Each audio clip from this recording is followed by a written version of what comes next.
So, welcome to the second live broadcast brought to you by Springfield Training. My name is Dan Howard. I am the Deputy Chief Executive here at Springfield Training. We are a very proud Yorkshire-based training provider, but with reach across the nation. I have such an amazing panel with me here today to talk about all things diversity within apprenticeships. Now, if you don't know my guests today, you are clearly living under a rock somewhere. So, welcome to you all. I really appreciate you giving me some of your time to talk about this real valued conversation topic. And there's lots of different experiences across the panel that we'll be able to bring to the conversation. But before we delve in and start some of that chat, I'd like to just ask you to introduce yourself. So if I can start with you, Sharon, and then I'll move my way around, if that's okay. That's absolutely fine, Dan. Well, good afternoon, everyone. I am delighted to be part of this panel. So as Dan said, if you don't know me, I'm Sharon Blyfield. I'm Head of Early Careers and Apprenticeships for Coca-Cola Europacific Partners, which is always a mouthful. In actual fact, diversity clearly is a real passion of mine, especially from early careers and how we can ensure that we bring more diverse individuals into our organisations. So really looking forward to this discussion. Thank you so much. And Sak, if you can come on next. Yeah, it's an absolute pleasure being here. I'm Sak from S-Nights. So we're an agency that specialises in recruiting across employability and skills, but I also sit as a trustee for a charity that supports people with disabilities into self-employment or employment. So yeah, equality, diversity, big part of a passion of mine. Amazing. Thank you so much, Sak. LJ, over to you. Hi, everyone. So I'm Jayne Rawlings, but LJ for short, and I'm Chief Exec of Youth Employment UK. Diversity has been at the heart of the work that we've done since we were founded back in 2012. So pathways, good quality pathways for young people to ensure that they can progress and fulfil their potential is hugely important to the work of Youth Employment UK. Thank you so much. And Jag, you're next. Hi, good afternoon, everyone. Thank you, Dan, for the invite. I'm Jagdeep Soor. I'm Executive Director at the Pathway Group, predominantly looking after our multicultural initiatives, the largest of those being the Multicultural Apprenticeship and Skills Alliance. And in terms of diversity and inclusivity, that's sort of what we stand for on social mobility. But I've got sort of 20-odd years background working with marginalised and underrepresented groups. So I'm really passionate about supporting those that are most danger of missing out. Thank you so much for being here. And last but not least, Lucy. Hi everyone, I'm Lucy Hunte. I am Senior Apprenticeship Development Manager at NHS England. And for us, obviously, in the NHS, it's really important that our workforce represents the communities that we serve. And in particular, we're really being able to widen participation and offer opportunities via the apprenticeship route, which is really, really powerful for us. Thank you so much. Again, thank you all so much for giving me some of your very precious and valuable time. So if we jump into diversity, particularly within apprenticeships and the apprenticeship workforce, the opportunity to kind of widen participation and bring different lived experiences into an organisation, I think we've all kind of got some knowledge and understanding and involvement in that. What I'd like to kind of put to the floor really is the benefits to that. So, if we're bringing in apprentices from various different backgrounds, and I don't just mean kind of multicultural, I'm talking about, young people, people from different sexual orientations, the whole different spectrum when it comes to diversity. What are the benefits of having those types of individuals in your organisation? Sak, from a recruitment perspective, if I can kind of come in and ask you to input on that. No, great question, Dan. And I think the starting point is always, for me anyway, where apprentices are in businesses. Businesses are there to engage with customers. And what better way to have a real insight into your target audience than having a workforce that reflects that as well? I remember a couple of years ago, one of the organisations I sit on as a non-exec director for, no fault of their own, but predominantly white, middle class exec board.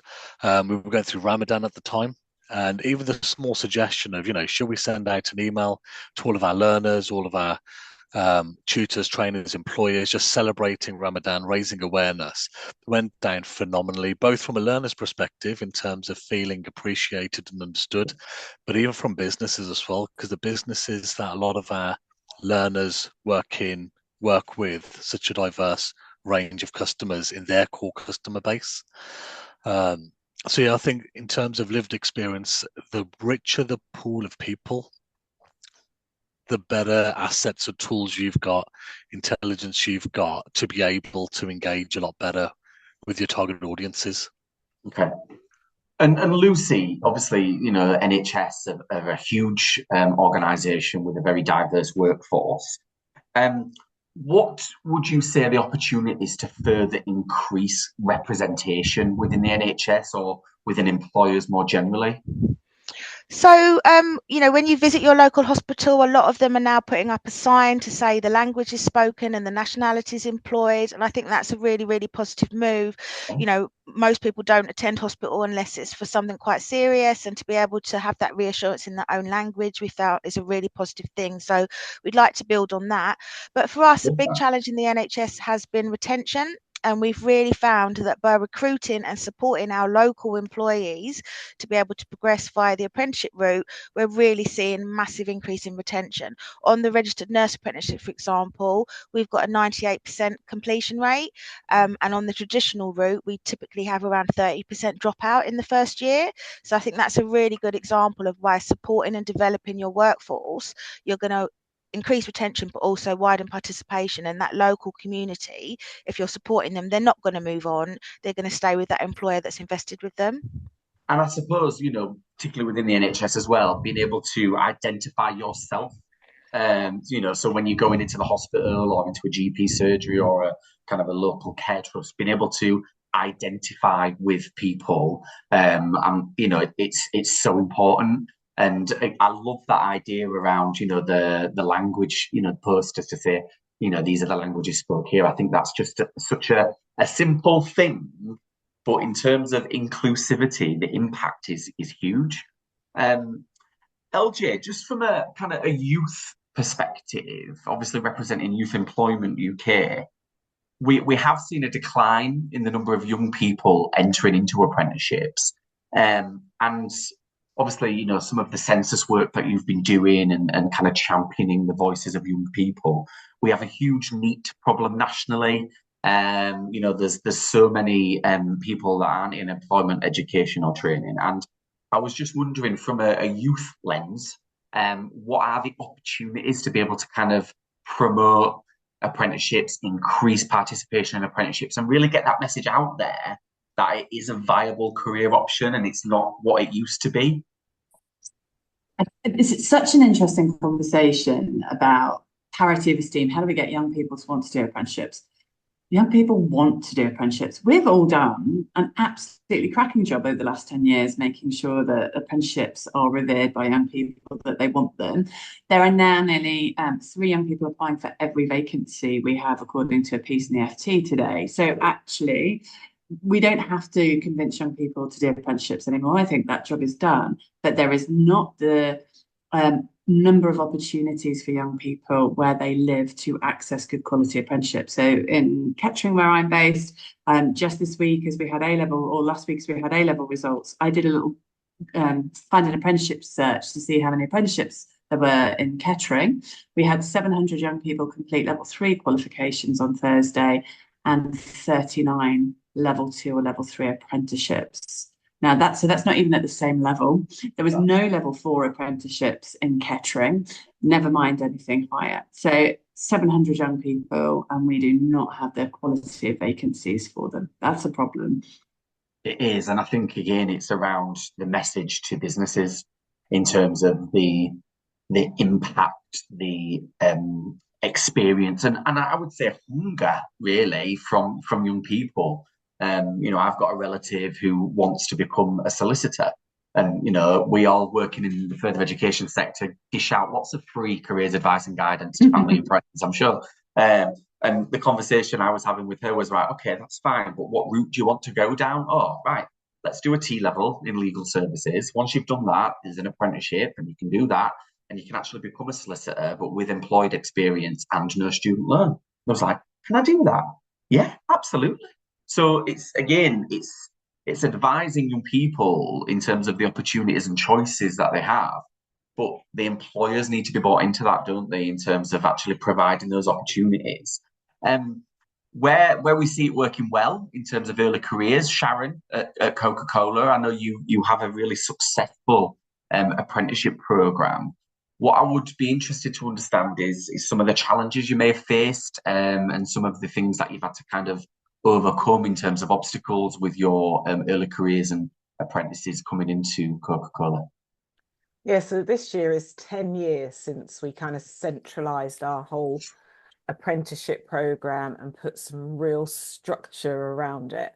And those early years were challenging, from identifying the right providers that we could work with, right through to, you all think, I work for Coca-Cola, it's a global brand. But actually, most young people, if we think about that demographic, didn't even appreciate that we undertook apprenticeships within the organization. And then also they looked at us as this great big traditional brand, and I could never work for them, because actually all the people who work for them must have gone to university, must have been successful. But also there is that imagery. So if you were to look at, a lot of our senior leaders within the business, yeah, people wouldn't see themselves reflected in that. So whether that be through race, whether that be through disability, through gender in certain disciplines. So we've had to do, I guess, almost a massive marketing piece around why you would want to come and work for us, but also navigate the training providers who only wanted to work with us because they saw the blue chip company. yeah. And we don't do hundreds of apprenticeships. We take small cohorts every year because it's about the quality of development that we want to give to those young people. So as a brand, we've had to go out there and say, we want you to come and work for us, and this is the support that we will give you, and kind of almost sell ourselves as to why you'd want to come and work for us as well. It's really interesting, isn't it? Like, a brand like Coca-Cola having to actually sell themselves to and market themselves in such a way to attract talent. That's so interesting. Yeah, I mean, we went to some of the initial career shows we went to. A lot of the young people would go, "Why are you here?" Yeah. Are you here with refreshments? Yeah, you effectively, because they had no idea as to how our products would even get to market, how we even make our products. And yet, one of our big focuses is about engineering and a lot of STEM. Yeah. Because that's where for many, many years we've had that challenge, and yet those young people don't realize what goes into actually making sure there's a product for them to drink. Yeah, and the whole kind of supply chain knock-on effect from a production right into distribution. Gosh, it blows the mind. Just a quick, reminder to the audience: please submit questions throughout. We will put those to the panel throughout the session. Jag, if you could just kind of come in terms of your experience around the different organisations Pathway Group and the Alliance work with around the multicultural aspects of your work. I would be really interested to kind of understand your point of view from where you see it working really well. So diversity within apprenticeships, either through some of the training providers you work with, some of the organisations within the education system that service the education providers or employers as well. Where is it working? I'm quite fortunate, really, because as you say, Dan, we're working with the Multicultural Apprenticeship and Skills Alliance with about 40 to 50 different organisations. Many, with Sharon, Lucy, and LJ. We actually see sort of the investment and commitment that these organisations and these individuals have within equity, diversity, inclusivity, and social mobility for marginalised and underrepresented communities. And the other fortunate piece is that, from my perspective, in terms of the Alliance, is that all of our organisations who are from sort of, private sector, public sector, FE, HE institutions, apprenticeship awarding bodies, we also have a number of strategic partners, they're all invested and really committed on this agenda. So there's a lot of work to be done, and there's a number of examples really. So Lucy's alluded to the work that the NHS does. Sharon's alluded to the work that Coca-Cola Europacific partners do. We've got Barclays who have a great apprenticeship provision. Compass Group are doing a lot of stuff on the ground.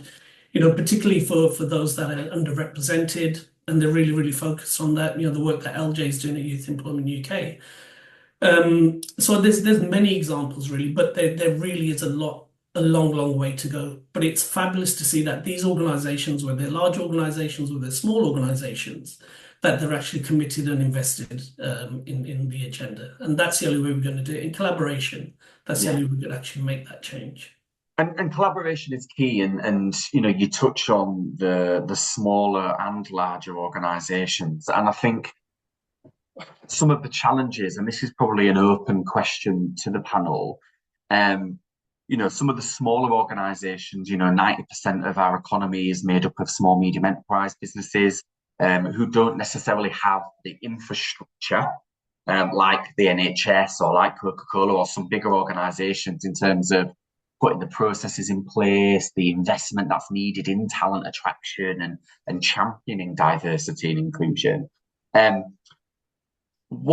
again, anyone, please come in. What do you think we can do to learn from what's working in the bigger organisations and the larger organisations to capacity build and support some of those smaller businesses that simply don't have the resource? Sak, if I can come in first. I think LJ put a hand up sorry, first. LJ.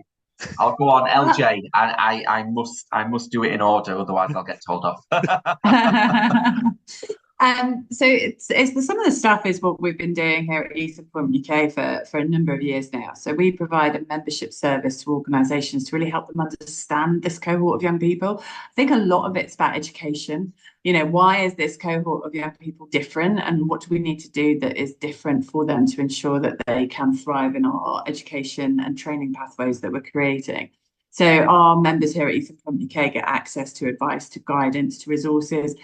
Things like we've just put up some safeguarding resources, because actually lots of employers don't understand or have the teams behind them to work out that safeguarding is really important. And we know that these young people have got a mental health, anxiety, some of the issues that they're presenting with. It's really important that we help educate businesses to understand that. So I think in terms of the practical practice, things like Youth Employment UK are really helpful, but I do think there's some big system change we need to see, because actually for a small business, and we have 15 staff here and we've had 3 apprentices in the last year, accessing the support to begin our apprenticeship journey as an employer is really, really hard. So we have to take away some of that red tape that exists for small employers in engaging with providers or the apprenticeship system. I concur wholeheartedly. I think, by putting skills, particularly technical vocational skills, in the hands of employers, we've got more devolution coming, we've got the local skills improvement plans, putting a lot of the autonomy, the trailblazers for stamp everything in the hands of employers. But it's still really difficult for the employer to navigate and access the skill system. So that education and shift, I think, is absolutely crucial. Sak, you are next on my list. Yeah, I mean, to start, just echoing a lot of what LJ mentioned, the education piece, the collaboration piece.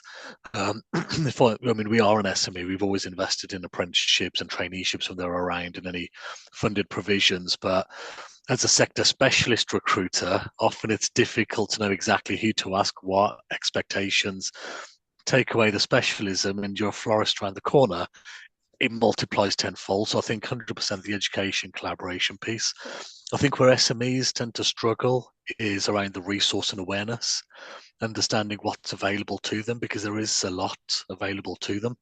But I think a couple of things that SMEs could really do once they've got that collaboration the education pieces, their reach is phenomenal. You know, the digital age is very much there. Social media, a lot of them engage on social media to sell their products, leveraging that, thinking about how do we tap into that target audience. I think the other one is vetting. I mean, we've seen some really large organizations have kind of elements of blind vetting where they detract certain piece of information. So there's practices that we could call upon from there, but also for SMEs to really remember the beauty of SMEs is that they tend to be a lot more agile. They tend to be smaller by nature. They don't necessarily need that level of complexity. So it's, I guess, again, I suppose, re-educating employers to, as you're vetting people, you know, what is it you're looking for? And at apprentice level, it's characteristics, it's behaviors, it's attitudes. And then just finally for SMEs is, you know, I often describe this in the recruitment world when speaking to candidates about the types of organizations you want to work for. You've got the grand cruise ships of the world, you know, big, beautiful ships, you know, very well equipped, luxurious. You've got your yachts next, your smaller type businesses, and then you've got your jet skis. And I say SMEs, yeah, well, you know, the beauty with jet skis, you've got the whole world in front of you. And, you know, like I said, they are agile. There's progression opportunities there, the chance of, you know, real ownership of a role, less layers of bureaucracy. And I think SMEs really need to nurture and harness what is that narrative. They're speaking to these, you know, hungry, clearly dedicated potential learners who want to become apprentices and differentiate themselves. I don't know if you've frozen. I agree completely. And I think it's around the toolkit, more or less, in terms of, you know, what could we do to help capacity build employers, make it easier for them, make things more accessible, that we can learn from some of the larger businesses. Lucy, I think if I can bring you in next. Yeah, I was just going to say, so we have a lot of jet skis in the NHS, although people think that we are, you know, huge levy payers, which we are. We also support 7,000 SMEs, which is, you know, the GP practices, the pharmacies, and more recently, a lot of dental surgeries as well. So what we've really recognised is, as you say, what works best for the large employer really struggles sometimes with the smaller employers because they haven't got the infrastructure, they haven't got the expertise, they haven't got the patience to set up a digital apprenticeship account and find out what their government gateway ID is and all of that. So, you know, what we do as a team is try to kind of minimize that administration burden for them, supporting by levy transfers, but also moving towards kind of system level recruitment. So we're encouraging the trusts and the SMEs to recruit together and get suitable candidates in and then place them in whatever is the best setting for them. But I think that's going to talent pool, and then that makes total sense. Some of the stuff we've done here again is exactly that, you know, building that talent pool of individuals to be able to put out into some of the employers that we're working with or we're recruiting apprentices for. And that toolkit, you know, we've developed a specific toolkit and guides, support materials to be able to help, regardless of size, some of our employer partners navigate apprenticeships and how to access them better. Sharon, if I can bring you in on that then. Yeah, so I think for me, there's an element of, doesn't really matter what size organization you are, you should be looking to start small, okay? You shouldn't be saying, oh, I'm going to be bringing in hundreds or 2 or 3 apprentices and lots of different apprenticeship standards. Start with what you're comfortable with. What do I actually know? And so if I'm an SME, what is my core reason for being? And let me trial it with one. Yes, I appreciate there are complexities in the system, and we know that there are more complexities about to land with the Skills England and all of that coming. But actually, any organisation, so when I think about that journey 10 years ago, we didn't start with the amount of apprenticeship standards we have today. We continued with where was our real need, and that was engineering. And that's what we really focused on. And that's what I'd say to an SME. So my friend owns the hairdressers, and she brings in one trainee and really works. And they're able to support because they know what they are doing. And that would be my advice to an SME, because as an SME, you are more likely to know every aspect of your business than me in a large corporate organization. So Absolutely. stick with what you know, and think about also what's your local community? Who are the local community? Who are the family and friends? So probably back to LJ's point of Kettering, and actually there just aren't the roles. Well, actually there aren't the roles because people think, well, it's too much like hard work. Well, stick with the area, stick with, you know, and actually build out from there. And don't just try and go big bang because I want to be the SME who wins this award. It should be, I want to be the SME who is known for quality. Quality, yeah, 100%, 100%. I have got some questions coming in, and I will come to those. What advice would you give to an employer who pays the levy but is quite happy to just let that go back to the Treasury and not invest in apprenticeships? And, you know, I'll open that. And I know the NHS do a fantastic job in terms of levy transfer and supporting smaller organisations access apprenticeship funding. But just interested in terms of the advice we would give. Sharon, you're straight in there. I am straight in there because this question has come up several times over the years.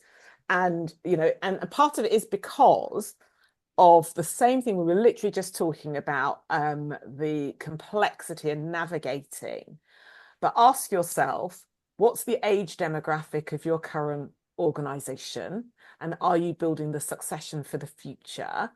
Because we know that we have a shortage of skills.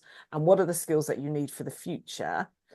But also ask yourself this question is, are you doing it just because it's the right thing to do, or because you want to create a legacy and be part of that younger person's journey, the same journey that you took when you started out, because it is the right thing to do. And I think there are now less organizations who are just giving it back because it's that fear of FOMO. They don't want to be missing out now. Yeah. So therefore more organizations are doing it. But they, again, goes back to, you have to do it for the right reasons. But actually, fundamentally, can you afford not to bring these individuals into your organization? Really, really good response, Sharon. Thank you. Lucy, you were in next. Mine would be, if you're not going to spend it, give it to the NHS. So to meet the ambitions in the long-term workforce plan, we have flagged to government that we, by 25-26, are going to have a shortfall in our levy. So would really welcome levy transfers in from other sectors. We've had great success via Sharon in terms of food and drink industry supporting us. We've even had football clubs who were, you know, for such small organisations have massive wage bills. Yeah. So we've had some examples again where they're supporting into their local NHS trust. So yeah, that would be my plea, is that if you are silly enough to not be capitalising it on yourself, then don't let it go back to government and contact us to get it shared across the NHS. Fantastic, amazing. And Zach? Yeah, no, I know you asked for suggestions to what you'd say. I think if I just share what I'd be thinking, which is, are you crazy? Like, why in God's name would you do that? But yeah, I mean, just to echo what Sharon and Lucy said, really, first it's understanding and starting to build a talent strategy, a longer term strategy, as opposed to a transactional, what you need right now. And then the second one, levy transfer, you know, to go back to what we were talking about earlier, that transfer could be done to a supply chain, local SMEs, local communities, you know, organisations that may have struggled to take on apprentices without it. Would be my suggestions. Yeah. Thank you. So again, you know, on the topic of diversity, I'm going to bring in one of the questions now from the audience, which is, what can educational institutions do to enhance diversity within their apprenticeship opportunities? So again, I can put that to the floor. But from a further education, you know, provider perspective, be it college, independent, HE, what can the educational institution do to improve diversity within their apprenticeship provision? Jag, have you got any sort of? I have. Sorry, I did mean to come in, but I don't use Zoom much, and I didn't know how to put my hand up. That's all right. Clearly, I knew I should have just done that, shouldn't I? Yeah. So we at the Multicultural Apprenticeship Alliance do a lot of work with, as I mentioned, you know, we have a number of FE and HE institutions who are patrons of ours. And I think the largest piece around that is sort of the education, in terms of educating the academics, but also educating the students really in terms of apprenticeships and sort of how they can bring diversity within that. We did a great piece of work with University College Birmingham last year, where we delivered a session around understanding apprenticeships for the HE sector to about 100 to 150 academics.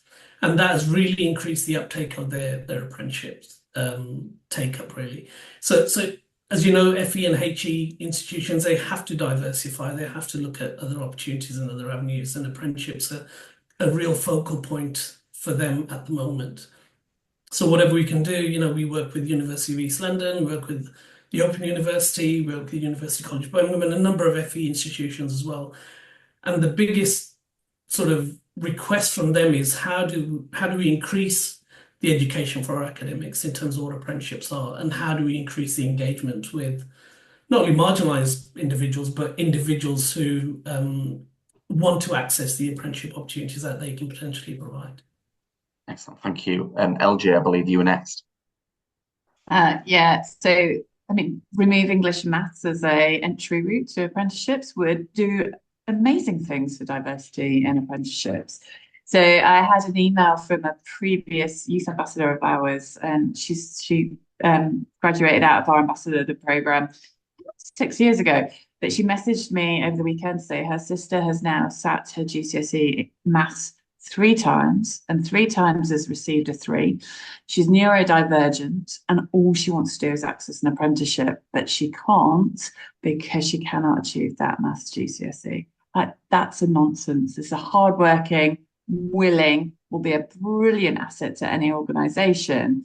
But if we don't start rethinking our entry requirements, English and maths is certainly part of the problem. But actually, we're still seeing employers, and FE and HE are no different here, who are looking for previous experiences, a set of skills, a ready-baked employee to come onto their apprenticeship programme. That's not how this world works anymore.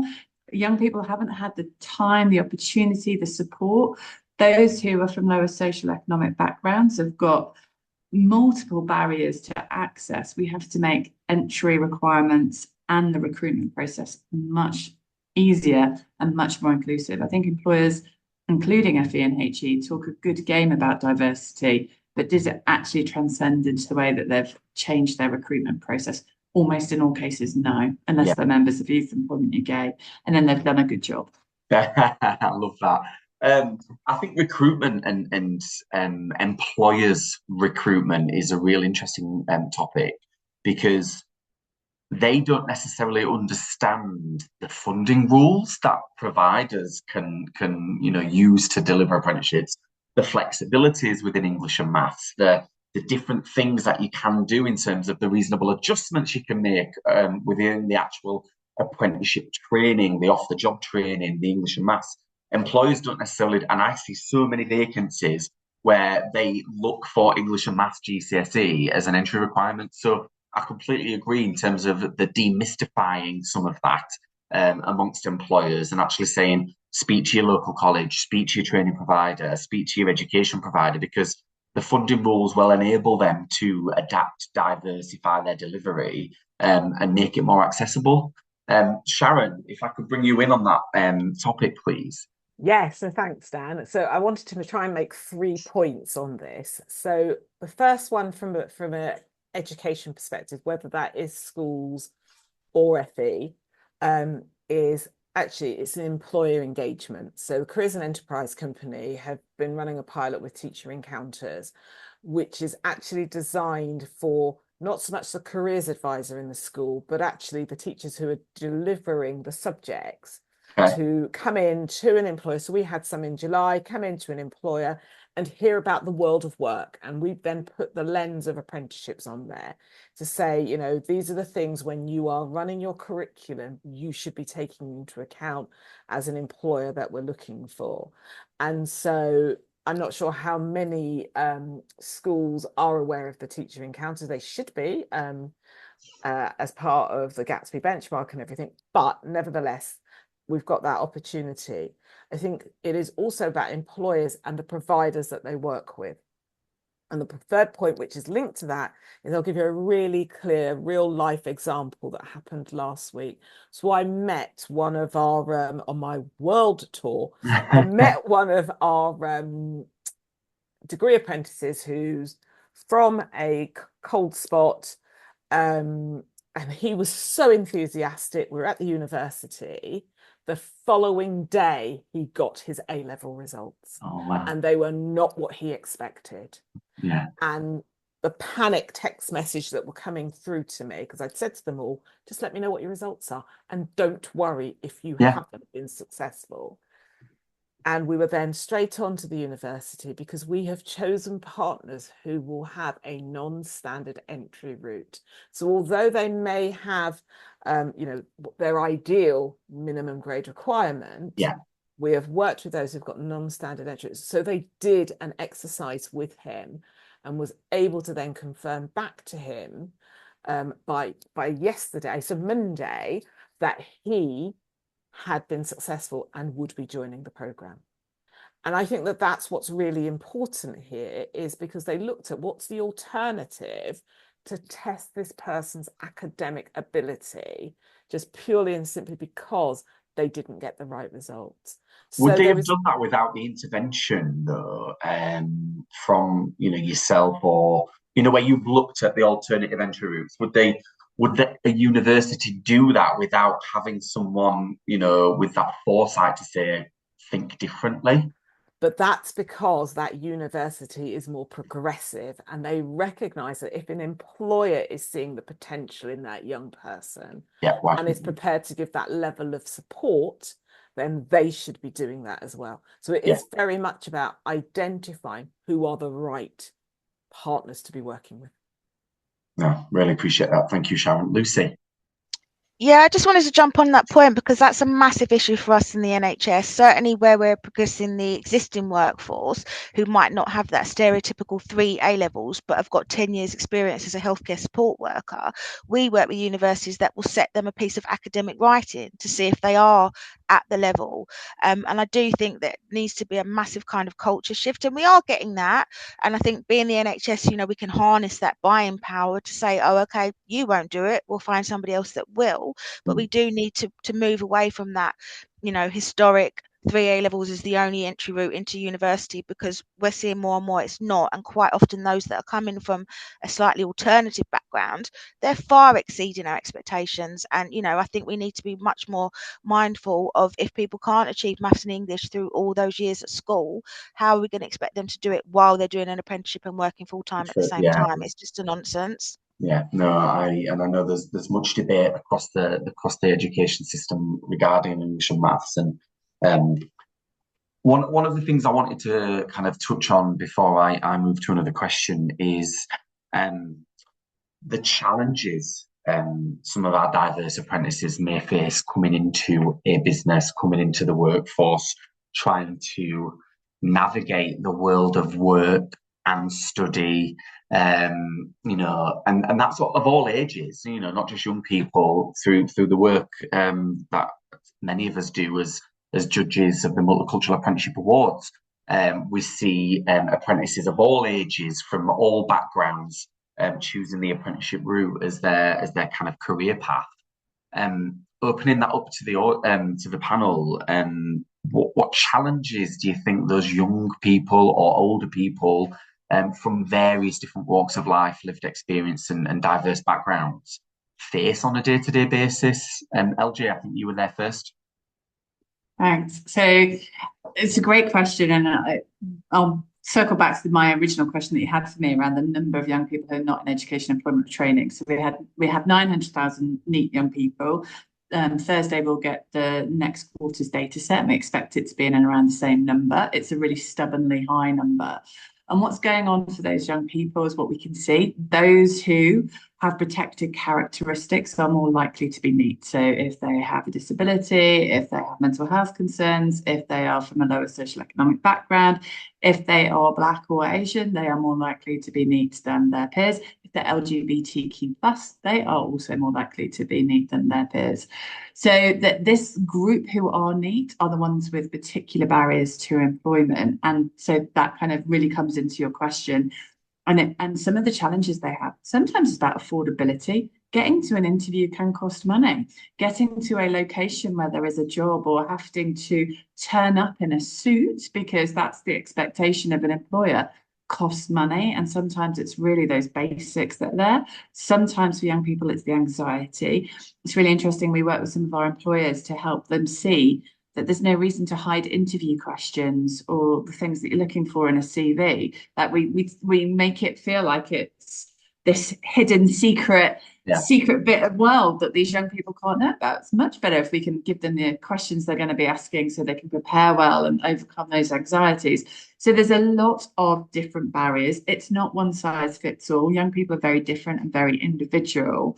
And it is the need of employers to be able to look at the young people in their application pool and try and work out how they can provide individual support, whether that's finances, whether that's adapting the recruitment process, whether that's supporting somebody with additional reasonable adjustments, whatever it is. We have to, as the grown-ups in the situation, adapt better for our young people coming through.